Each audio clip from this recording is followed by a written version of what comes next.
వరలక్ష్మి వ్రతం రోజు అమ్మవారికి ఏం పెట్టినా పెట్టకపోయినా మాత్రం ఈ పూర్ణం బూరెలు ప్రసాదంగా ఖచ్చితంగా పెట్టాల్సిందే. ఈ బూరెలంటే అమ్మవారికి అంత ఇష్టం. అమ్మవారికి అంత ఇష్టమైన బూరెలు ఎక్కడ ఫ్లాప్ అవ్వకుండా పర్ఫెక్ట్‌గా ఎలా చేసుకోవాలో ఈ వీడియోలో చూపిస్తాను. ఎక్కడ స్కిప్ చేయకుండా చూడండి. మనం ఆయిల్‌లో ఫ్రై చేసినప్పుడు పూర్ణం బయటికి రాకుండా, నూనె పాడవకుండా పర్ఫెక్ట్‌గా చేసుకోవచ్చు.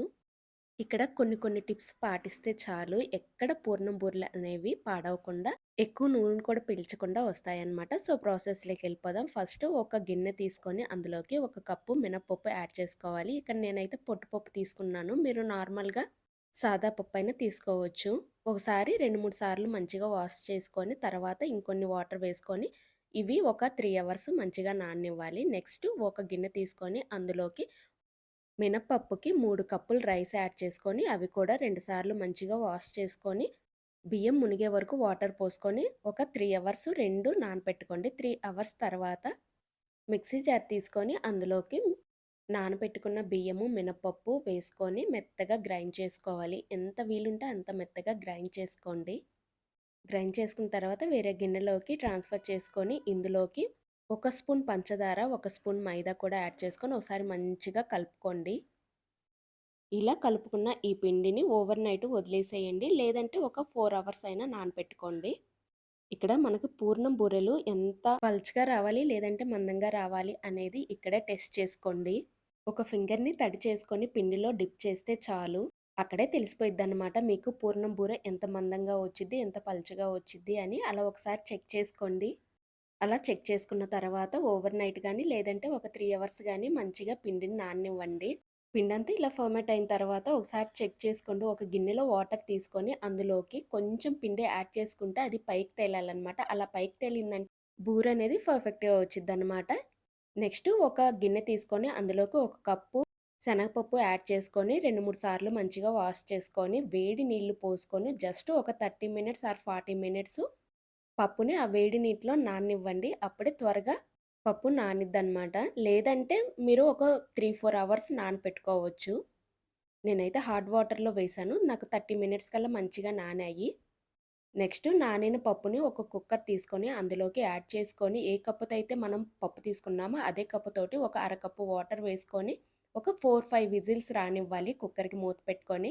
జస్ట్ 4, 5 విజిల్స్ వస్తే చాలనమాట. మెత్తగా కుక్ అయిపోతాయి. కుక్కర్‌కి ఆవిరంతా పోయిన తర్వాత మూత తీసుకొని ఇంట్లో పప్పు గుత్తి గానీ, లేదంటే స్మాషర్ కానీ ఉంటే పప్పుని వీలైనంత మెత్తగా స్మాష్ చేసుకోవాలి. నేనైతే పప్పు గుత్తితోటి ఇలా వెనుపుకుంటున్నాను. ఇలా పప్పు మొత్తం మెత్తగా ఎనుపుకున్న తర్వాత ఇప్పుడు ఇందులోకి ముప్పావు కప్పు బెల్లం యాడ్ చేసుకోండి. స్వీట్ తక్కువ తినే వాళ్ళైతే అరకప్పు అయితే సరిపోయిద్ది. స్వీట్ కొంచెం ఎక్కువ తినే వాళ్ళైతే ముప్పావు కప్పు ఈజీగా పట్టిద్ది. ఇప్పుడు ఈ బెల్లాన్ని పప్పులో వేసి ఒకసారి మంచిగా కలుపుకొని, ఇప్పుడు స్టవ్ ఆన్ చేసుకొని జస్ట్ ఒక 10 మినిట్స్ మంచిగా కుక్ చేసుకుంటే పప్పనేది గట్టిపడిపోయిద్దనమాట. ఎక్కువ టైం ఏం పట్టదు. మంటని లో ఫ్లేమ్‌లో కానీ, మీడియం ఫ్లేమ్‌లో కానీ పెట్టుకొని కుక్ చేసుకోవాలి. ఈ పప్పు బెల్లమంతా మెల్ట్ అయ్యేసరికి కొంచెం లూజ్‌గా వచ్చిద్దనమాట. ఇలా వచ్చేసిద్ది. ఇలా లూజ్‌గా వచ్చిన తర్వాత ఇప్పుడు ఒక స్పూను నెయ్యి యాడ్ చేసుకోండి. పప్పు మొత్తాన్ని మళ్ళీ బాగా కలుపుకొని ఇలా ఈ కన్సిస్టెన్సీలో రావాలనమాట. ఇలా ముద్దగా అయిన తర్వాత ఇప్పుడు ఇందులోకి ఒక స్పూన్ ఇలాచి, ఒక స్పూన్ నెయ్యి వేసుకొని, ఇంకొకసారి పప్పు మొత్తాన్ని మంచిగా కలుపుకొని స్టవ్ ఆఫ్ చేసి పక్కన పెట్టేసుకోండి. ఈ పప్పనేది పూర్తిగా చల్లారిన తర్వాత గట్టి పడిపోయిద్దనమాట. ఈ కన్సిస్టెన్సీలో ఉంటే సరిపోయిద్ది. పూర్ణం అనేది పర్ఫెక్ట్‌గా వచ్చిద్దనమాట. యాక్చువల్లీ పూర్ణం అనేది మరీ లూజ్‌గా ఉండకూడదు, మరీ గట్టిగా ఉండకూడదు. ఇలా మీడియంగా ఉంటే మన బూర అనేది చాలా పర్ఫెక్ట్‌గా వచ్చిద్దనమాట. ఇన్‌కేస్ మీకు పప్పు లూజ్‌గా వచ్చింది అనుకుంటే అందులోకి పుట్నాల పప్పు ఉండిద్ది కదా! దాన్ని పొడి చేసుకొని యాడ్ చేసుకోండి. గట్టి పడిపోయిద్ది. ఇప్పుడు ఈ పప్పు మొత్తం పూర్తిగా చల్లారిన తర్వాత చేతికి నెయ్యి కానీ, నూనె కానీ రాసుకొని ఇలా ఉండల్లాగా చుట్టుకొని తర్వాత మనము పిండి పులవపెట్టుకున్నాం కదా! దాన్ని ఒక గిన్నెలోకి తీసుకొని పూర్ణాన్ని ముంచి ఇలా స్పూన్‌తో కానీ, లేదంటే చేత్తో కానీ ఆయిల్‌లో డీప్ ఫ్రై చేసుకోవచ్చు. ఇలా స్పూన్‌తో ఏస్తే పర్ఫెక్ట్‌గా వచ్చిద్దనమాట. కొత్తగా ట్రై చేసే వాళ్ళైతే స్పూన్‌తోనే వేయండి. అలవాటున్నోళ్ళైతే చేత్తో వేసుకోవచ్చు. బూరెలు వేసేటప్పుడు మంట హై ఫ్లేమ్‌లో ఉండాలి. అన్నీ వేసిన తర్వాత మంటని లో ఫ్లేమ్‌లో కానీ, మీడియం ఫ్లేమ్‌లో కానీ పెట్టుకొని ఇలా మంచిగా ఎర్రగా కాల్చుకొని తర్వాత ప్లేట్‌లోకి తీసుకోవడమే. ఇది మంచిగా ఫ్రై అవ్వడానికి ఒక 5 మినిట్స్ అయితే ఈజీగా పట్టిద్ది.